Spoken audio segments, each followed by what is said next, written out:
And now we're making a lot of money with Venezuela, and Venezuela is doing great also. It's a happy country now. But it took us exactly 48 minutes to win that war. We have the greatest military in the world, 48 minutes. And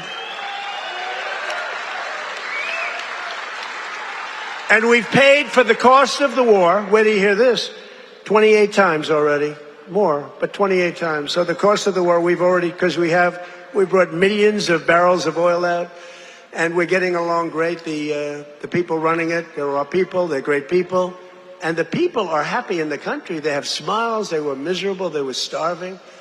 But they have a lot of oil under that ground. You know how you find oil in Venezuela? Just look at the ground. You'll see oil bubbling up. They have so much oil. They don't know what to do with it, but they had a bad system. They're making more money now for the country than they've ever made before, and we're making a lot of money too. But also Iran, we knocked them out. 1 week it was essentially militarily over. Much bigger country, 91 million people. And much different ideology.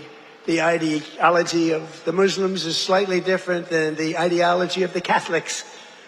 We have the Catholics and the Muslims, slightly different. But Venezuela's been great and Iran's been great. I mean, you know, if Iran's reasonable, if they're smart, otherwise we'll have to finish the job, which will take about maybe less than a week.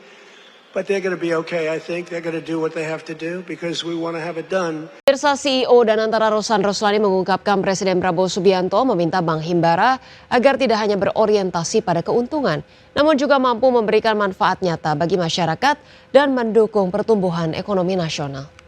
Menurut Rosan, keberadaan 5 bank Himbara memiliki bobot yang sangat besar dalam perekonomian nasional dan diharapkan mampu menjadi pendorong pertumbuhan ekonomi sekaligus mendukung pelaksanaan berbagai program pemerintah.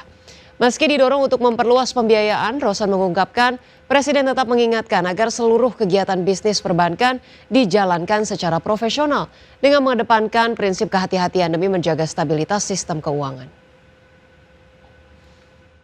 Tadi arahan dari Bapak Presiden kepada seluruh perbankan dan juga Dewan Komisaris dan pimpinan bahwa kita mesti melihat bahwa Indonesia ini secara keseluruhan itu sangat optimis dan sangat baik ke depannya.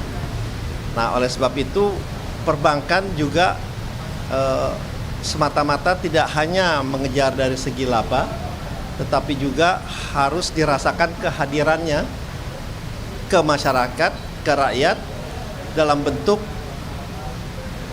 pemberian persamaan kesempatan dari segala lapisan dari UMKM, komersial. Pemirsa, Kementerian SDM membuka peluang revisi harga batubara untuk kebutuhan dalam negeri atau domestic market obligation yang digunakan oleh PLN. Wacana tersebut muncul seiring meningkatnya biaya operasional pengembangan batubara yang saat ini mencapai sekitar 8 hingga 12%, sehingga dinilai semakin membebani pelaku usaha tambang. Menteri Energi dan Sumber Daya Mineral Bahlil Lahadalia membuka peluang revisi harga batubara untuk kebutuhan dalam negeri atau domestic market obligation yang digunakan oleh pembangkit listrik PLN. Wacana tersebut muncul sering meningkatnya biaya operasional penambangan batubara yang saat ini mencapai sekitar 8 hingga 12%, sehingga dinilai semakin membebani pelaku usaha tambang. Bahlil menyebut bahwa pemerintah perlu menjaga keseimbangan antara kepentingan PLN sebagai pembeli dan perusahaan tambang sebagai pemasok.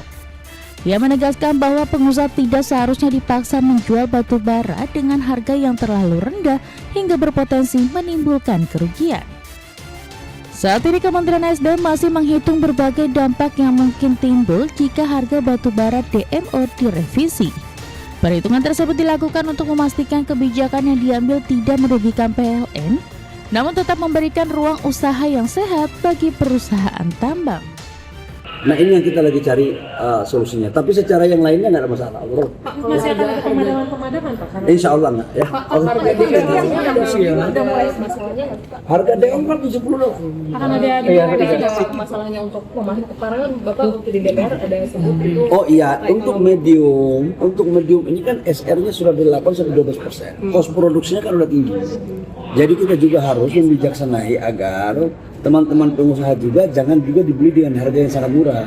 Kalau beli harganya rugi, nggak mungkin juga. Karena pengusaha juga kan harus jaga agar mereka tidak rugi. Lagi kita menghitung plus minus agar PLN-nya juga tidak dirugikan dan pengusahanya juga tidak dirugikan. Bahlil menambahkan bahwa pihaknya telah membentuk tim khusus untuk mengawal pengadaan pasokan batu bara bagi PLN.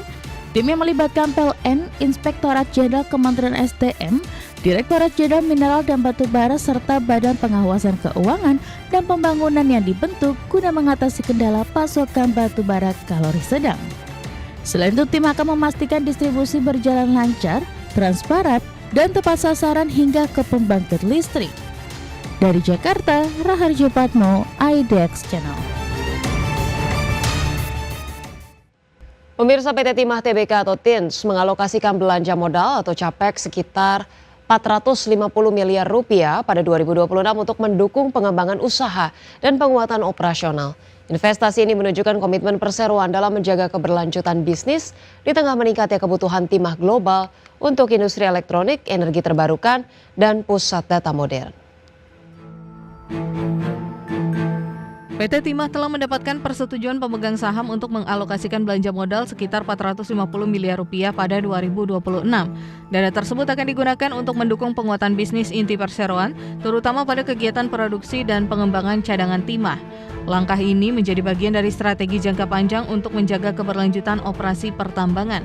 Salah satu fokus utama investasi adalah peningkatan aktivitas eksplorasi untuk menemukan sumber daya baru.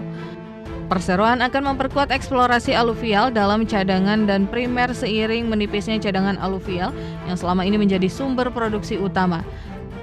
Keberhasilan menambah cadangan akan menjadi faktor penting bagi kelangsungan bisnis perseroan di masa depan.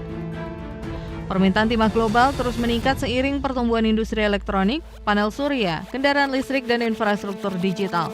Logam ini menjadi material penting untuk proses penyolderan komponen elektronik dan berbagai aplikasi teknologi modern. Kondisi ini menjadikan timah sebagai salah satu komoditas strategis dalam transisi teknologi global. Selain meningkatkan produksi hulu, perseroan juga terus mendorong pengembangan hilirisasi untuk meningkatkan nilai tambah produk timah nasional. Strategi ini memungkinkan perusahaan tidak hanya bergantung pada penjualan bahan baku, tetapi juga mengembangkan produk dengan nilai ekonomi lebih tinggi. Hilirisasi dinilai menjadi kunci dalam meningkatkan daya saing industri pertambangan Indonesia. Alokasi belanja modal ini menunjukkan bahwa industri pertambangan tidak hanya bergantung pada harga komoditas, tetapi juga kemampuan menjaga cadangan dan meningkatkan efisiensi operasi. Bagi perseroan, investasi pada eksplorasi, produksi, dan hilirisasi akan menjadi fondasi penting untuk menangkap peluang dari meningkatnya permintaan timah dunia di era digital dan energi bersih. Berbagai sumber IDX Channel.